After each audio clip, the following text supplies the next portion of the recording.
నల్గొండ జిల్లా సౌలిగౌరారం మండలం పరిధిలోని ఎంపీడీఓ మీద వస్తున్న వరుస కథనాలపై ఎంపీడీఓ జ్యోతిలక్ష్మి స్పందించారు. ఎంపీడీఓ జ్యోతిలక్ష్మి కింది స్థాయి ఉద్యోగుల వద్ద లంచాలు తీసుకుంటున్నట్లుగా వస్తున్న ఆరోపణలపై ఎంపీడీఓ మీడియాతో మాట్లాడారు. తాను ఎలాంటి తప్పు చేయలేదని, అనా నిరూపించినచో తన ఉద్యోగానికి రాజీనామా చేస్తానని ఆవిడ అన్నారు. కింది స్థాయి ఉద్యోగులను ప్రభుత్వ నియమ నిబంధనల ప్రకారమే పని చేయించే విధంగా చేస్తున్నానని చెప్పేసి ఆవిడ చెప్పారు. ఇలాంటి ఆరోపణలు చేయడం వల్ల ఎలాంటి ఉపయోగం ఉండదంటూ కూడా ఆవిడ మాట్లాడుతూ వచ్చారు. ముఖ్యంగా సెక్రటరీలను ఫోన్ చేసి వివరణ ఇచ్చారని కూడా ఆవిడ స్పష్టం చేశారు. ఒకవేళ నేను అతన్ని డబ్బులు అడిగినట్టు కానీ, అతను నాకు ట్రాన్సాక్షన్ చేసినట్టు కానీ, ఇప్పుడు అది 12,000 ఏదో చెప్తా ఉన్నాడు, అది వ్యక్తిగతంగా వాళ్ళది ఏంటిదో నాకు తెలియదు, నాకు సంబంధం కూడా లేదు.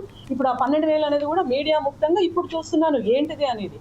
ఒకవేళ అతన్ని నేను డబ్బులు అడిగాను, నేను ఆ డబ్బులు ఇస్తేనే జీతం చేస్తాను, లేదంటే డబ్బులు ఇస్తేనే అతని యొక్క ప్రయోజనాలు ఏమైనా ఉంటే చేస్తాను అని నిరూపితం అయితే ఇది బహిరంగంగా నేను సీఎం గారి ముందల్లే నా ఉద్యోగానికి రాజీనామా చేస్తాను. ఇది బహిరంగ ఛాలెంజింగ్ చేస్తున్నానండి.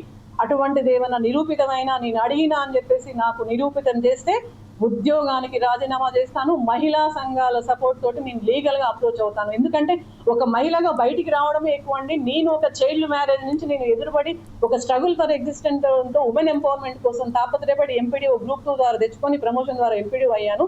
ఇది నిజంగా నా మానసిక స్థితిని కుంగపరిచేటట్టుగా ఉంది. కింది స్థాయి సిబ్బంది పని చేయకుండా తప్పించుకుంటూ ఒక పై అధికారి మీద ఈ విధంగా దుశ్చర్యలకు పాల్పడడం అనేది నేను ఇది పూర్తిగా ఖండిస్తున్నాను. వీలైతే ఇవన్నీ ఎవిడెన్స్ తోటి త్రూ కలెక్టర్ గారి ద్వారా, కమిషనర్ పంచాయతీరాజ్ గారి ద్వారా నేను సీఎం ఇప్పుడు ఎవరైతే ఉన్నారో సీఎం గారిని నేను ఖచ్చితంగా అడుగుతాను. నేను చేసిన తప్ప ఒప్పు, నేను చేసిన తప్ప అయితే కనుక వాళ్ళు ఎట్లాంటి చర్యలు తీసుకున్నా నేను దానికి సిద్ధమై ఉన్నాను. సో కాబట్టి ఇటువంటి అసత్య ప్రచారాలు చేస్తూ మా మీడియా మిత్రులు కూడా దయచేసి అర్థం చేసుకోవాలి. ఎవరు ఏది పెడితే అది కాదండి. వాస్తవాలు తెలుసుకొని మీరు మీడియా మిత్రులు రాయాలని చెప్పేసి అందరికీ సవినయంగా నేను తెలియపరుస్తున్నాను.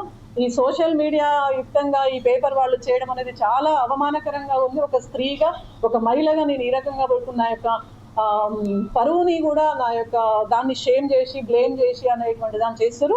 ఇది ఎంక్వైరీ తర్వాత నెక్స్ట్ అది కూడా నేను ఏ రకంగా లీగల్గా అప్రోచ్ అవ్వాలనేది నేను డెఫినెట్గా నేను ముందుకు వెళ్తానండి. సార్, నేను ఇక్కడ ఈ కార్యాలయంలో జూనియర్ అసిస్టెంట్ చేస్తున్నాను. ఇప్పుడు నాకు నిన్న వచ్చిన ఆరోపణల పైన 12,000 ఎంపీఓ గారు కొట్టారని ఈ పేపర్ న్యూస్లో చూశాను సార్. వీటి విషయంలో నేను ఎంపీఓ గారికి క్యాష్ ఇచ్చి నేను ఫోన్పే కొట్టించుకున్నాను తప్ప ఈ విషయంలో ఎంపీడీఓ గారికి ఎలాంటి సంబంధం లేదు సార్.